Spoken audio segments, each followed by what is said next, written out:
কিছুদিন আগে যারা ভাত খাওয়ার টাকা আসলে না বলতো আমার মানি ব্যাগে কোনো টাকা নাই, দুদিন পরে শুনি সে জমিদারের নাতি। এনসিপির কোনো নিজস্ব ভোট ব্যাংক নাই, এদের ইয়াংদের কাছে কোনো গ্রহণযোগ্যতা নাই। না আসিফ মাহমুদ, সজীব ভুইয়া, এই ভদ্রলোককে আমি বলি যে ইউনূস সরকারের দুর্নীতির প্রতীক হলো এই ভদ্রলোক।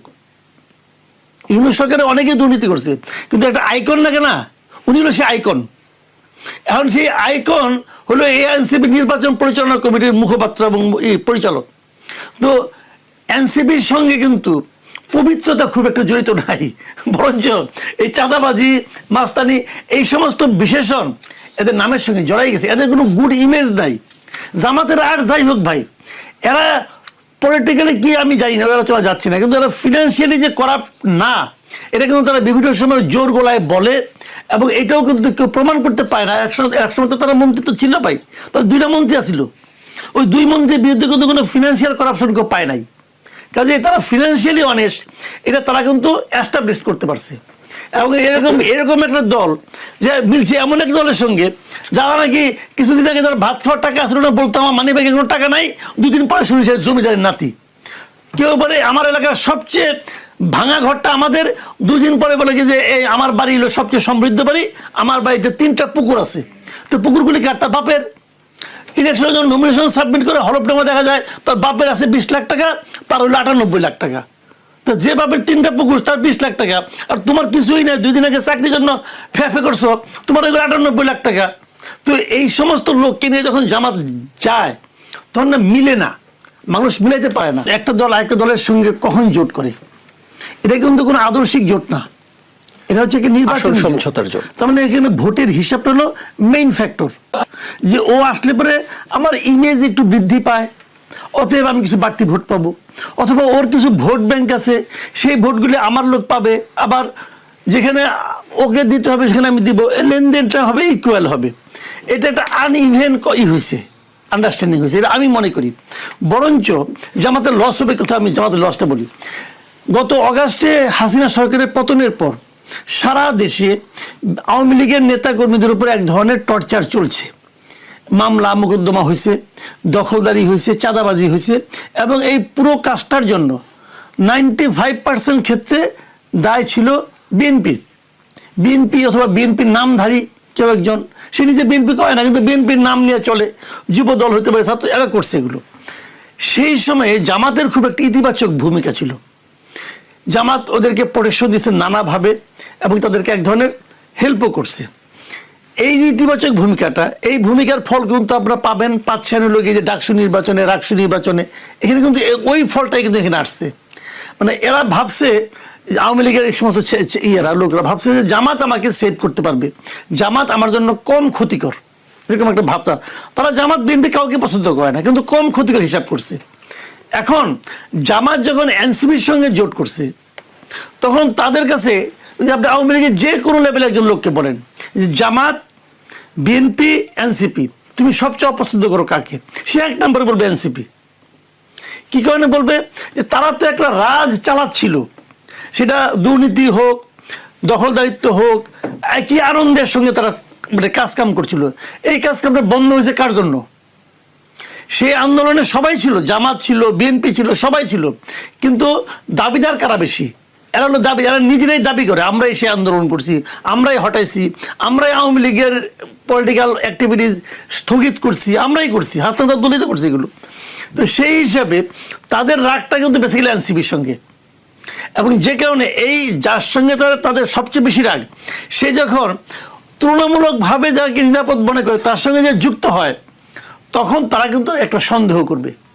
এবং যে কারণে আওয়ামী লীগের যে একটা অংশ ভোট জামাত এতদিন আশা করছিল, সেই ভোটটা জামাত কতটুকু পাবে এটা আমার কাছে সন্দেহ আছে এনসিপিকে নিয়ে। মানে আওয়ামী লীগের ভোট থেকে বঞ্চিত হওয়া, আওয়ামী লীগের ভোট বঞ্চিত হবে আমি তা বলছি না, কতটুকু পাবে আমি জানি না। তো মনে হয় যে আগে যতটুকু সম্ভাবনা ছিল তার চেয়ে একটু হলো কমছে। এটা হলো জামাতের একটা মানে আপনার 2 নম্বর হলো এনসিপির কোনো নিজস্ব ভোট ব্যাংক নাই, একদমই যে নাই, এটা এই সমস্ত ছাত্র সংসদ নির্বাচন যায়, এরা তো ইয়াংদের দল, এদের ইয়াংদের কাছে কোনো গ্রহণযোগ্যতা নাই, কোথাও তারা সেকেন্ড হইতে পারে না, থার্ডও হয় নাই। কাজে এদের ইয়াংদের মধ্যেও তো কোনো গ্রহণযোগ্যতা নাই, আর বয়স্কদের মধ্যে তো নাই। তো সেরকমভাবে এনসিপি কোনো ভোট ব্যাংক জামাত পাবে না। জামাতের নিজস্ব ভোট ব্যাংক এমনি আছে। আপনি একটা খাবারের একটা প্যাকেজ রাখছেন, ওটার মধ্যে অনেক স্বাস্থ্যকর ফল টল আছে, তার সঙ্গে ছোট একটা অ্যালকোহলের বোতল আছে। আমি তো স্বাস্থ্যকর ফলগুলি চাই, কিন্তু আমি তো ভাই অ্যালকোহলটা চাই না, মদটা তো আমি চাই না।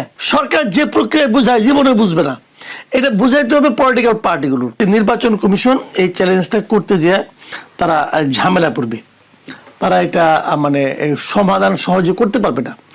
এখানে সরকারের দিক থেকে যে ঝামেলাটা হয়েছে সেটা হলো সরকার যে প্রক্রিয়ায় রেফারেন্ডামটা চাপিয়ে দিয়েছে, আমি বলবো এটা চাপিয়ে দিয়েছে, এটা একটা ভয়ঙ্কর পদ্ধতি। মানে এইভাবে রেফারেন্ডাম হয় না রে ভাই, রেফারেন্ডাম এভাবে হয় না। আপনি একই সঙ্গে একাধিক প্রশ্ন, চারটা মূল প্রশ্ন, চারটার মধ্যে আবার অনেকগুলি আপনার আবার শাখা প্রশ্ন আছে, এরকম 10-12টা প্রশ্নের আমি দেখলাম সরকার একটা বিজ্ঞাপন করছে যে আপনি যদি এইগুলি চান কিনা, চাইলে হ্যাঁ বলুন, হ্যাঁ বললে সবগুলি পাবেন, না বললে সবগুলি পাবেন না। এটা হলো একটা বিভ্রান্তিকর প্রচারণা। বিভ্রান্তিকর প্রচারণা করো সেটা আমি বলি আপনাকে। এখানে অনেকগুলি বিষয় আছে যার সঙ্গে জামাত একমত, বিএনপি একমত না, বুঝলেন। আবার এর মধ্যে কিছু আছে যেগুলোতে জামাত একমত, আবার বিএনপি সেগুলো নোট অফ ডিসেন্ট দিয়েছে। তো এখানে যেভাবে করছে এখানে কারোরই 100% একমত না, আবার কেউ 100% দ্বিমত না। আমি নিজে কয়েকটা বিষয়ে খুবই একমত। যেমন আমি দ্বিকক্ষ বিশিষ্ট পার্লামেন্ট আমি চাই, এটা আমি চাই, এবং আমি দ্বিকক্ষ বিশিষ্ট পার্লামেন্টে পিয়ার পদ্ধতিতে চাই। আমি ব্যক্তি হিসেবে, একজন ভোটার হিসেবে এটা আমি চাই।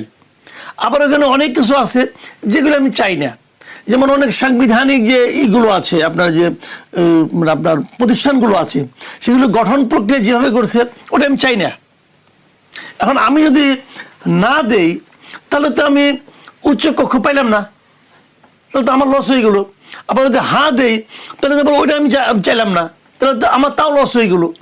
কাজে এইভাবে রেফারেন্ডাম হয় না।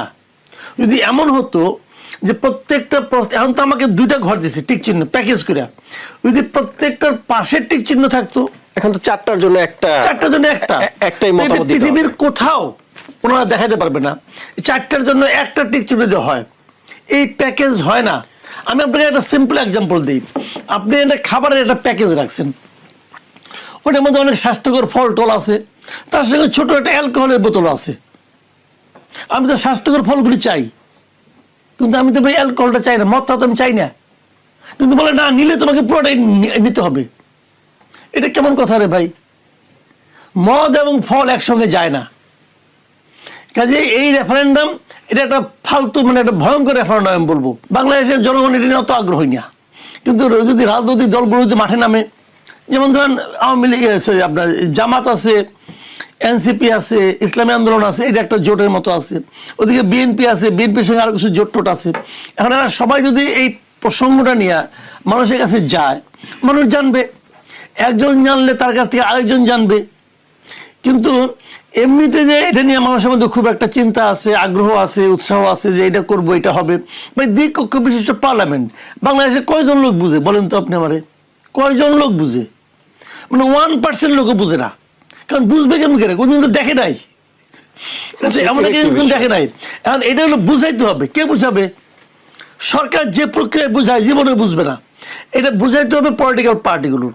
তো পলিটিক্যাল পার্টিগুলো কিন্তু মানে এখন পর্যন্ত আমি কোনো পলিটিক্যাল পার্টিকেই দেখি নাই যে তারা এই গণভোট নিয়ে খুব একটা সক্রিয় হয়ে মানুষকে বোঝাচ্ছে। আমি কিন্তু তারেক রহমান সাহেবকে প্রশ্ন করছিলাম যে আপনি যে লেখছেন আপনার ইনকাম হলো 6,60,000 টাকা না 61,000 টাকা, যেটা ভাগ করলে দাঁড়ায় প্রতি মাসে 56,000 টাকা। তো 56,000 টাকা আপনার যদি ইনকাম হয় প্রতি মাসে, তাহলে আপনি গুলশানে বাসা ভাড়া দেন কোথেকে? ওই বাসায় ভাড়া কত? প্রশ্ন করছিলাম। আপনার গাড়ির তেলের খরচ কে দেয়? এই প্রশ্ন কিন্তু আমি করছি। ইন্টারেস্টিং হলো, আমি এটা বলি আপনাদেরকে, ইন্টারেস্টিং হলো তারেক রহমান সাহেব কিন্তু আমার সঙ্গে যোগাযোগ করছেন। ওনার সঙ্গে নিজে আমি গতকালকে রাতে বসছিলাম, উনি আমাকে ব্যাখ্যা দিচ্ছেন যে কিভাবে এই বাড়ি ওনার, এই বাড়ি আমি ভাড়া নিয়ে নেই। উনি বলছেন এই বাড়ি হলো আমার মায়ের বাড়ি, ওনার মায়ের বাড়ি, সেই বাড়ি এতদিন ভাড়ায় ছিল, ভাড়ায় থাকার পর উনি এইভাবে আসছেন। আমি ব্যাখ্যা, উনি যে ব্যাখ্যাটা আমাকে দিচ্ছেন আমি ব্যাখ্যায় স্যাটিসফাইড ভাই। এখন উনি ব্যাখ্যা করে বলছেন যে গত 17 বছর আমি দেশের বাইরে, তাহলে আমার তো কোনো ইনকাম নাই এখানে, এই দেশে তো ট্যাক্স জমা কোনো ইনকাম নাই। এবং সেই ইনকাম উনি বলছেন যে আমি যখন আমার আব্বা মারা যান তখন সাত্তার সরকার 2 নাবালক সন্তানকে জন্য কিছু গভর্নমেন্ট কিছু টাকা দিয়েছিল, সেই টাকাটা কিভাবে এফবিআই রাখা হয়েছিল এবং উনি বিদেশ যাওয়ার আগ পর্যন্ত ওই টাকায় কিভাবে ট্যাক্স দিয়েছেন ডিটেল আমাকে ব্যাখ্যা দিয়েছেন। সেই টাকাটাই উনি এখন দেখাইছেন, ওনার মান্থলি ইয়ারলি ইনকামটা। তো এখানে এই ব্যাখ্যাগুলি যদি আমি না জানতাম তাহলে কিন্তু আমার ওই কথা ঠিক ছিল। নিশ্চয়ই জামাতের আমির সাহেবের একটা ব্যাখ্যা আছে, ওই ব্যাখ্যা আমি পাই নাই, পাইলে হয়তো তখন আমি বলবো যে তাহলে উনি ঠিকই আছে। আবার তারেক রহমান সাহেব কিন্তু ওনার পেশা দেখাইছেন রাজনীতি। আমি এতে হ্যাপি যে আপনি রাজনীতি তো করেন। যদি তারেক রহমান সাহেব ফুল টাইম পলিটিশিয়ান হন তাহলে জামাতের আমির কোনো ফুল টাইম পলিটিশিয়ান হবে না। আমার কথা হলো কি, এতে কিছু যায় আসে না, বাট যায় আসে কোথায় আপনি কি বলছেন কি বলছেন না, এটা দিয়ে কিন্তু দেশের মানুষ আপনাকে বিচার করে। এখন হয়তো দেশের মানুষ অতটা বুঝে না, কম বুঝে, যদি কম বুঝে ব্যাখ্যা করাটা আপনার দায়িত্ব।